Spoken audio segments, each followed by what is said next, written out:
10월 26일 수요일입니다. 오늘 아침 신문은 어떤 소식을 다뤘는지 짚어보겠습니다.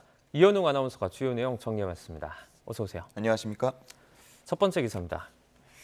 네, 어제 대통령의 시정연설이 있었는데요. 이 사진을 보시는 것처럼 민주당 의원들이 전원 불참을 하면서 이 반쪽이 텅 빈 모습을 보여주고 있습니다.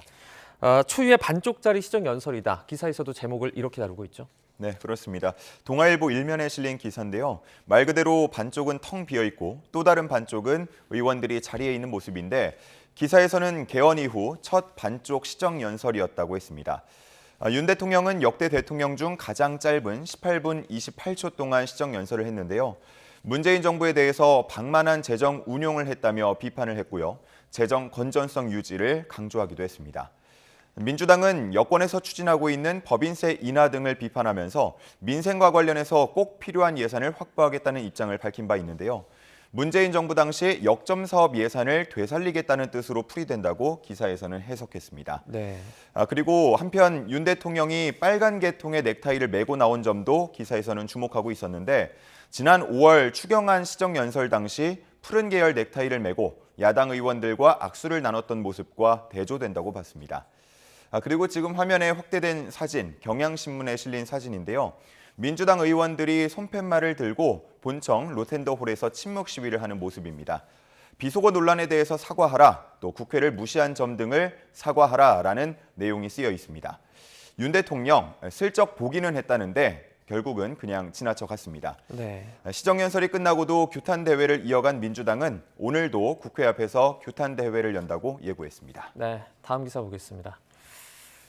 감사원이 검찰에 이제 전현희 국민권익위원장에 대한 수사를 의뢰했다고 하는데요. 기사는 어떻게 다루고 있습니까? 맞습니다. 조선일보 기사인데요.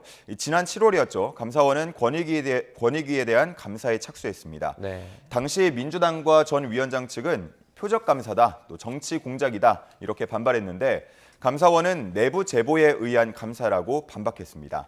자, 그리고 얼마 전입니다. 지난 21일인데요. 감사원은 직권남용 등의 혐의로 전 위원장을 대검에 수사 의뢰했다고 합니다.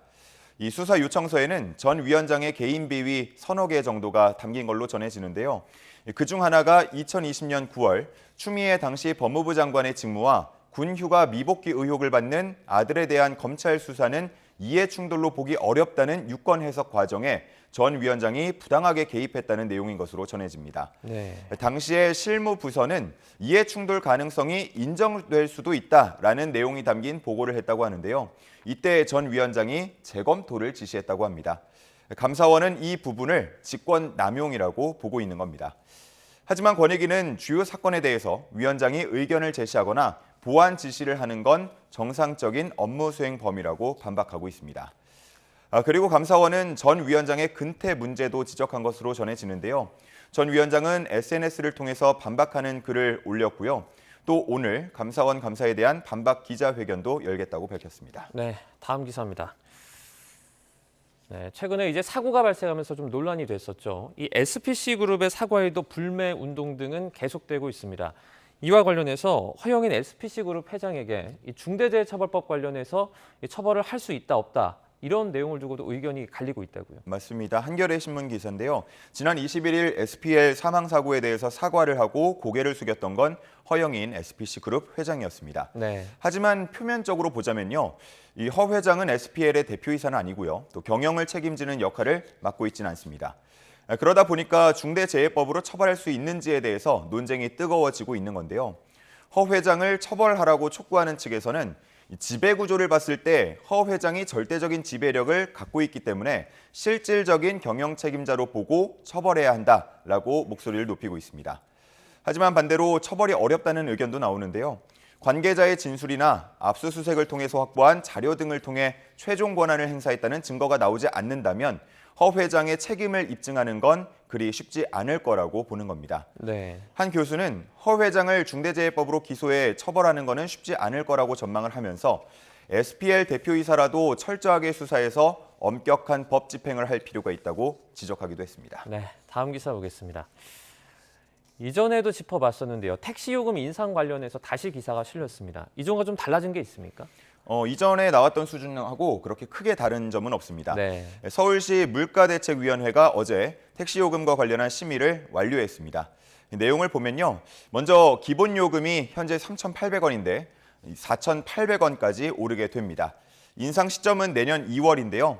지난 2019년 2월 이후 4년 만에 기본 요금을 올리게 되는 겁니다. 이렇게 요금도 오르지만요. 기본 거리도 2km에서 1.6km로 줄어들게 됩니다. 그리고 심야 할증 적용 시간과 요율 변경은 오는 12월부터 적용되는데요. 심야 할증을 현행보다 2시간 더 앞당겨서 10시부터 4시까지로 조정하게 됐고요. 특히 11시부터 2시까지는 할증료율을 40%까지 올리기로 했습니다. 여기에 정부가 발표한 호출료 인상까지 더해진다면 심야 시간대에 서울에서 택시를 타게 되면 11,000원부터 요금이 시작할 수도 있게 됩니다. 네. 서울시 관계자는 다양한 의견을 듣고 수렴했다면서 단계적으로 시행하겠다는 계획을 밝혔습니다. 네, 아무리 심야 시간대라고 하더라도 11,000원대면 기본 요금으로 상당히 좀 높긴 하거든요. 향후 좀 지켜보도록 하겠습니다. 다음 기사입니다. 네, 우리도 지금 코로나 이후에 주요 학력 같은 경우에 많이 좀 학력이 떨어진 것으로 비교가 되고 있는데요. 미국에서도 비슷한 결과가 나왔다고요? 네, 맞습니다. 서울신문 기사인데요. 미국은 2년마다 미국 50개 주 4학년과 8학년, 우리로 치면 중학교 2학년인데 이들을 대상으로 수학과 독해력을 측정합니다.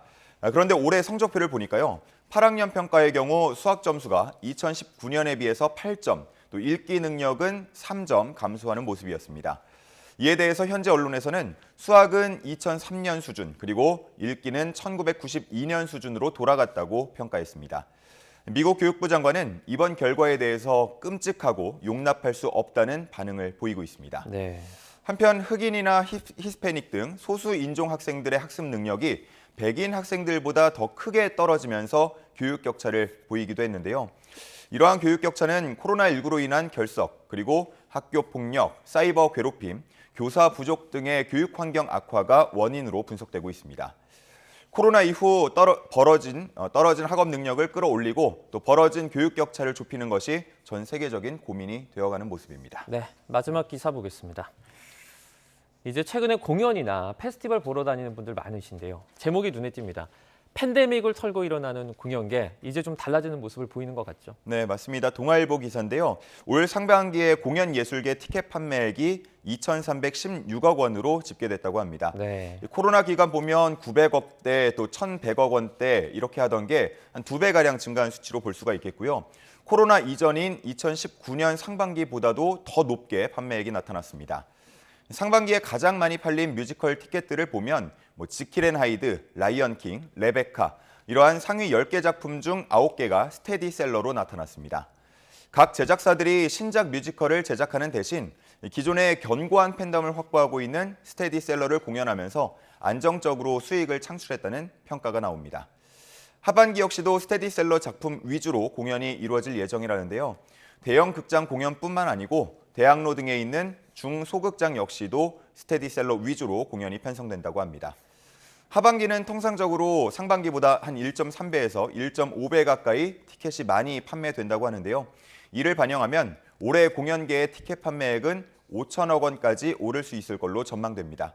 작년 같은 기간에 비해서 작년에 2배 이상이 될 것으로 기대됩니다. 네, 알겠습니다. 오늘 굿모닝 브리핑은 여기까지 듣겠습니다. 고맙습니다. 감사합니다.